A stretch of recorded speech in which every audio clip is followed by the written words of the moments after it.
Ассаламу алейкум, Аллахқа иман келтірген мұсылман бір туғандар. Ислам дини туралы толық маалымат. Умар радиаллаху анху мындай деп айтты. Күндердің бірінде біз Аллахтың елчisi Мухаммад саллаллаху алейхи вассаламдың жанында отырған елек. Ошондо жаныбызга аппак кийимчен, чаштары кап-кара болгон bir адам келди. Анын кейпинде мусапырлык белги жок. Эч кимибиз аны тааныбайт экенбиз. Ал келип эле Аллахтын элчиси Мухаммад саллаллаху алейхи вассаламдын жанына келип тизесине тийгизип, жакын олтурду, колун сандарына коюп. Анан ал айтты: "О Мухаммад, мага ислам тууралуу айтып бер" деп сурады.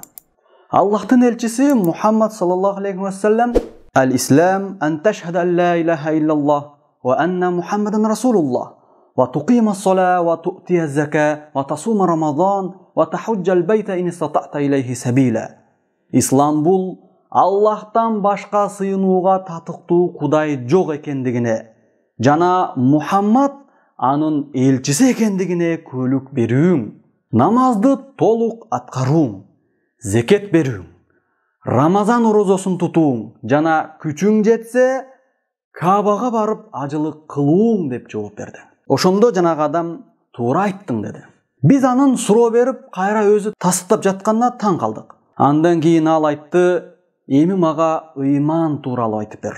Ыйман тууралуу кеңири айтып бер" деп сурады.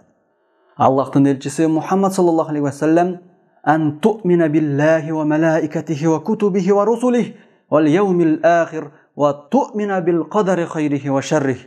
Ыйман бул Аллахка, анын периштелерине, анын китептерине, анын пайгамбарларына, акырет күнүнө жана жакшылык менен жамандык тагдырдан экендигине ишенүүң деп жооп берди. Ал адам туура айттың деди кайрадан.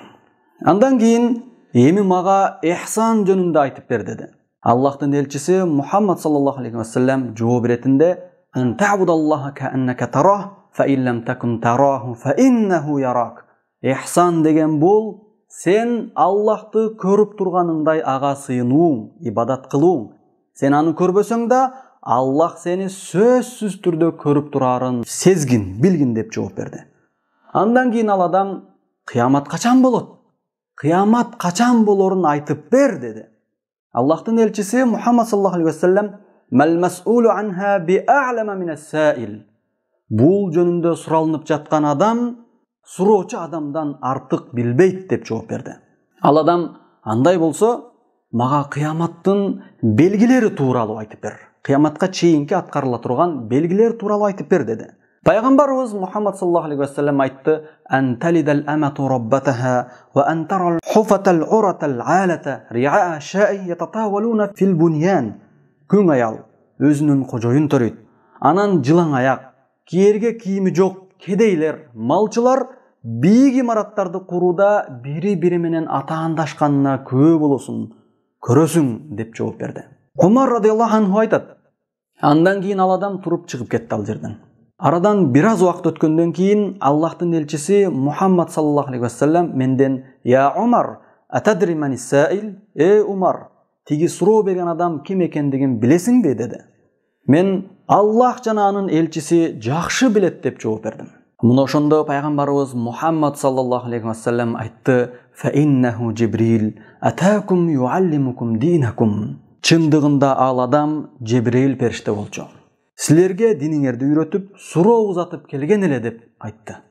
Сахих Бухари жана Сахих Муслим. Хадиске түшүндүрмө. Ислам деген эмне? Ислам сөзүнүн тилдиктеги мааниси, сөздүктөгү мааниси моюн сунуу, баш ийүү дегенди билдирет. Ал эми шарият жактан караганда ал төмөнкү негиздерден турат. Биринчи, Аллахтан башка сыйынууга татыктуу Кудай жок жана Мухаммад анын элчиси деп күбөлүк берүү. Бул күбөлүк келменин мааниси адам тили менен, жүрөгү менен жалгыз Аллах гана сыйынууга татыктуу экендигин бекем тастыктап, келменин талаптарын, шарттарын толук аткаруусу. Ошондой эле Мухаммад саллаллаху алейхи вассалам Аллах тараптан келген элчи экендигине жана анын айткан сөздөрүнө эч шектенбестен терең ишенүү. Ал алып келген шариаттын өкүмдөрүн толук аткаруусу жана ал пайгамбар саллаллаху алейхи вассалам тыйган иштерден тыйылуу жана аны бардык адамдардан жогору коюп, үлгү тутуу жана пайгамбарыбыздын гана жолун жолдоп сүннөттөрүн аткаруу. Экинчи, намазды толук аткаруу. Тагыраак айтканда, намаздын убактысы кирген учурда шарттарына, талаптарына ылайык жана калтырбастан дайым толук түрдө аткарып жүрүп. Пайгамбарыбыздын хадистеги бул сөзү, намаз тууралуу айтылган сөзү, парз, сүннөт жана нафил намаздардын баарысын өз ичине камтыйт. Үчүнчү, зекет берүү. Зекет бул адамдын тапкан мал мүлкү белгилүү бир өлчөмгө жеткен кезде андан милдеттүү түрдө алынуучу мал мүлк өлчөмү. Ислами парз болгон салык. Зекеттен алынган ал акчалар шарият белгиленген адамдарга гана берилет. Мисалы, кедей кембагалдарга, муктаждарга, мусапырларга, карызы көп болгон адамдарга, жетим жесирлерге жана башка ушул сыяктуу адамдарга гана бөлүп берилет. Баса белгилей кетчү нерсе, мусулмандарга намаз окуу парз болгондой эле зекет берүү да парз. Азыркы учурда көпчүлүгүбүз зекет бере турган деңгээлде бай элебиз. Бирок эмнегедир өзүбүздү кедей сезип бербейбиз. Эң аз дегенде 200 дирхам күмүш акчасы бар адам же ошого барабар болгон мүлккө ээ болгон адам, ал акчасы бир жыл бою мүлкүндө турса, кемибей турса, анда ага зекет берүү парз. Этият бололу, урматтуу мусулман бир туугандар. Биздин Ханафи мазхаб боюнча 200 дирхам күмүш теңге 625 грамм күмүш болуп, сомго эсептегенде 21 000 сом болот. Кимдин эң аз дегенде содада турган 21 000 сому, же болбосо 300 доллар акчасы болсо, анда ал адамга зекет берүү парз, ал адам бай. Жана ал садака алганга болбойт, садака алуу арам ал адамга. Ойлонолу боордоштор, кыямат күнү байлыгыбыз, мал мүлкүбүз жылан болуп бизди чагып жүрбөсүн зекет бербедиң деп. Төртүнчү, Рамазан айында орозо тутуу. Орозо бул таң аткандан күн батканга чейинки убакыттарда орозону буза турган иштерден тыйылуу, ооздача турган нерселерди аткаруу. Рамазан айында орозо кармоо, орозо тутуу Аллахтын пенделерине болгон буйругу. Бешинчи, ажылыкты аткаруу. Шариатта белгиленген убакытта Каабага барып, Меккеге барып, ажылык милдеттерди аткаруу ар бир мусулмандын парзы. Эгерде мусулман адам ажылыкка барууга толук шарты болсо, анда ал үчүн өмүрүндө бир жолу ажылык ибадаттарын аткаруу, ажылыкка баруу парз болуп эсептелинет. Андан кийинки маселе ыйман деген эмне? Ыйман сөзүнүн тилдик мааниси ишенүү, тастыктоо дегенди билдирет. Ал эми шарият жактан алганда төмөнкү негиздерден турат ыйман. Биринчи, Аллахка ыйман келтирүү. Тагыраак айтканда, Аллахтын бардыгына, анын жалгыз экендигине ыйман келтирип, терең ишенүү ыйман эсептелинет. Ал жалгыз өзү гана сыйынууга татыктуу бүткүл ааламдын жаратуучусу, башкаруучусу, ээси, бардык макулуктардын ырыскы берүүчүсү, чексиз кудуретке ээ улуу зат. Экинчи негиз, периштелерине ыйман келтирүү. Алардын бар экендигине терең ишенүү, периштелердин бар экендигине. Периштелерди Аллах нурдан жараткан. Алар Аллахтын өкүм буйруктарын кечиктирбестен дароо аткарышат. Эч качан Аллахтын буйругуна каршы чыгышпайт. Алар Аллах буйруган милдеттерди кечиктирбестен дароо аткарышат. Алардын ысымдары бар. Кудурети жана милдеттери жактан бири-биринен айырмаланышат. Кээ бирлеринин даражалары кээ бирлеринен артыгыраак. Алар жеп ичпейт, алардын эркек ургачы деген сыпаттары жок. Алар бала чакалуу болуу, көйүү сыпаттарга ээ эмес. Аят хадисте билдирилгендей эле периштелердин түрлөрү көп. Алардын канаттары бар, алардын саны канча экендиги жалгыз Аллахка гана маалым. Үчүнчү, китептерге ыйман келтирүү. Үчүнчү негиз. Аллах тараптан түшүрүлгөн китептерге ишенүү бул милдет. Аллах тараптан түшкөн китептер Торат, Забур, Инжил, Ыйык, Куран жана Ибрахим менен Муса пайгамбарга берилген сохуф, баракчалар. Бул китептер Аллах тараптан түшкөн. Бирок азыркы күндө Ыйык, Курандан башка китептердин баарысы бурмаланып, өзгөрүлүп кеткен. Аллах тараптан түшкөн китептерге ишенүү бул ар бир мусулмандын парзы, милдети. Төртүнчү, элчилерге ыйман келтирүү. Адамдардын өздөрүнөн чыккан элчилерге жана пайгамбарларга ишенүү, ыйман келтирүү милдет. Алар адамзатка Аллах тараптан жиберилген. Ар бир мусулман ушул ишенимде болуу парз мусулманга. Кимде ким кайсы бир пайгамбарды четке каккан болсо, же аны пайгамбар эмес деп таанган болсо, анда ал адам динден чыгат. 5. Кыямат күнүнө ыйман келтирүү. Кыямат күндүн болушуна терең ишенүү. Аллах бардык адамдарды акыретте кабырларынан тирилтерине ишенүү.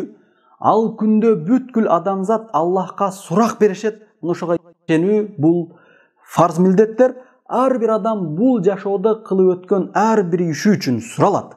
Ошондой эле Куран сүннөттө кыямат күнү боло турган кабарларга ишенүү, мисалы кабыр азабы жана кабырдагы ырахаттар жана жыргалчылыгы, пайгамбарыбыз Мухаммад саллаллаху алейхи вассаламдын Каусар көлмөсү, шапаат кылуусу, Сырат көпүрөсүнөн өтүү, бейиш же тозокко кирүү, ушуга ыйман келтирүү дагы ыймандын парздарынын бири.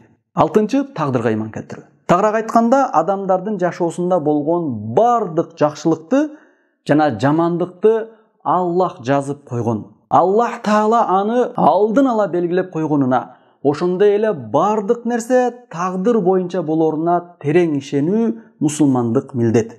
Анткени Аллах Таала ар бир адам баласынын тагдырын ал адам жарал электе эле жазып койгон. Ал адам ошол нерсени аткарарын Аллах Таала алдын ала билген жана аны ага тагдыр кылып жазып койгон. Ошону менен бирге эле Аллах адамга дагы тандоо укугун берген. Адамдын ар бир кылганы ал өз тандоосунун чегинде ишке ашат. Адамдардын жашоосундагы ар бир иш Аллахтын жазган тагдырынын чегинде гана болот. Мына ошондой ишенимде болуу зарыл. Ихсан деген эмне?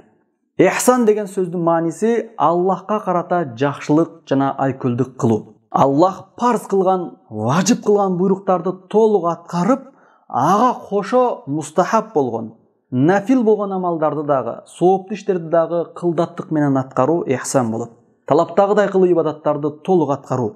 Башкача айтканда, ар бир кылган ибадаттарды, иш-аракеттерди Аллах үчүн гана чын ыкластан аткаруу. Аллахты көрүп турганыңдай сыйынуу, сен аны көрбөсөң да, ал сени көрүп турарын анык билүү жана ошону менен бирге ар бир иште пайгамбарыбызды ээрчүү, пайгамбарыбыз буйруган иштерди гана аткаруу ихсан эсептелинет. Мына ушуну ихсан деп аталат. Мисалы, зекет берүү адамдын мойнуна жүктөлгөн парз садакалардан. Ал парз садакадан сырткаркы кайрымдуулук иштерди кылган адамды ихсандын бир түрү деп аталат. Эл арасында ихсан сөзү кайрымдуулук деген гана түшүнүк менен тарап келген. Парз зекетти бергенден кийин андан сырткары кайрымдуулук кылуу ихсандын бир түрү.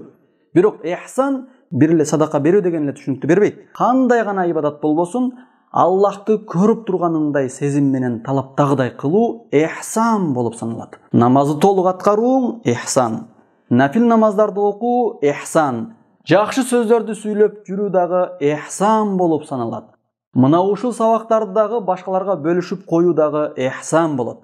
Кыскасын айтканда, Аллахты көрүп турганыңдай сыйынууң ихсан. Сен аны көрбөсөң да, Аллах сени көрүп турат. Кыямат качан болот? Кыяматтын качан болоорун жалгыз Аллах гана билет. Андан башка эч ким билбейт. Анткени адамзаттын эң улугу болгон Мухаммад пайгамбар да жана периштелердин арасынан эң улуу болгон Жибрейил периште да анын качан болоорун билишкен эмес. Бирок кыяматтын белгилери бар. Кыямат болоордон алдын аткарыла турган кээ-бирки белгилер бар. Кыяматтын чоң жана кичине белгилери болуп, алардын кээ бирлери болуп өттү. Эми болот деп күтүлүп жаткандары да бар. Алардын кээ бири жогоруда хадисте айтылгандай эле, Жабраилдин суроосу аттуу хадисте айтылгандай эле, күңдөр өзүнүн кожоюндарын төрөйт. Жылаң аяк, кийими жок, кедейлер, малчылар бийик-бийик имараттарды курууда, үй курууда бири-бири менен атаандашып, жарышып калат. Жана башка белгилер. Негизи кыямат тууралуу маселе көп. Буйруса кийинки сабактарда бул темада кеңири токтолобуз иншалла буйруган болсо. Урматтуу Аллахка моюн сунган мусулман бир туугандар. Биз ислам дини тууралуу толук маалымат берген Жибрейилдин суроосу аттуу хадиске кыскача түшүндүрмө бердик. Эми бул хадисте камтылган пайдаларды айтып, бүгүнкү сабакты жыйынтыктайбыз. Хадистен алынган сабактар. Биринчи, пайгамбарыбыз Мухаммад саллаллаху алейхи вассаламдын кулк мүнөздүүлүгү жана жөнөкөйлүгү. Себеби ал дайым сахабалар менен бирге чогуу отурган. Алардын арасында өзгөчөлөнгөн эмес, өзүн өйдө коюп текеберленген дагы эмес. Экинчи, периштелер ар кандай келбетке, кубулушка айланууга жөндөмдү. Анткени хадисте Жибрейил периште адам кейпинде келди. Үчүнчү, мугалим менен окуучунун ортосундагы адеп. Себеби Жебрейил периште пайгамбарыбыз саллаллаху алейхи вассаламга бетме бет тизе чөгүп отурду. Алдына келип бетме бет тизе чөгүп отурду. 4. Ислам дининин артыкчылыгы айрыкча анын эң негизги түркүгү болгон күбөлүк келмесинин ордунун бийиктиги. Себеби адамзатка кандай гана пайгамбар, элчилер жиберилбесин, алар эң биринчи эле дааваты ла илаха иллаллах келмесинин шарттарын аткарууга, Аллахка гана сыйынып, ага гана ыйман келтирүүгө чакыруу менен башташкан. 5. Ислам 5 түркүктөн турат. 6. Намаздын маанилүүлүгү жана фазилеттүүлүгү, артыкчылыгы. Ал күбөлүк келмесинен кийинки эле айтылды хадисте. Себеби ал эң улуу ибадаттардын бири болуп саналат. 7. Намазды толук аткаруу, туура аткаруу. Башкача айтканда, важиптарын, сүннөттөрүн, мустахабтарын жана адептерин толук аткаруу талаптагыдай кылып. 8. Рамазанда орозо тутуу, Каабага, Меккеге барып ажылык кылуу жана зекет берүү исламдын түркүктөрүнөн болуп саналат. Парз ибадаттардын бири. Бул ибадаттар парз кылынган. 9. Ислам менен ыйман бири-биринен айырмаланат. Мына ошол себептен Жибрейил периште экөөсүн эки башка сурады. 10. Исламдын түркүктөрү сыяктуу ыймандын да түркүктөрү бар. 11. Эгерде кимде-ким ыймандын бир эле түркүгүн четке каккан болсо, анда ал адам динден чыгат. Албетте, кайсы бир адам билбестен же жаңылып кетип ушундай оор сөздү айтып жиберсе, ага түшүнүк берилмейинче анын үстүнөн өкүм берилинбейт. Aqulu qawli hadha wa astaghfirullah li wa lakum. Assalamu alaykum wa rahmatullahi wa barakatuh.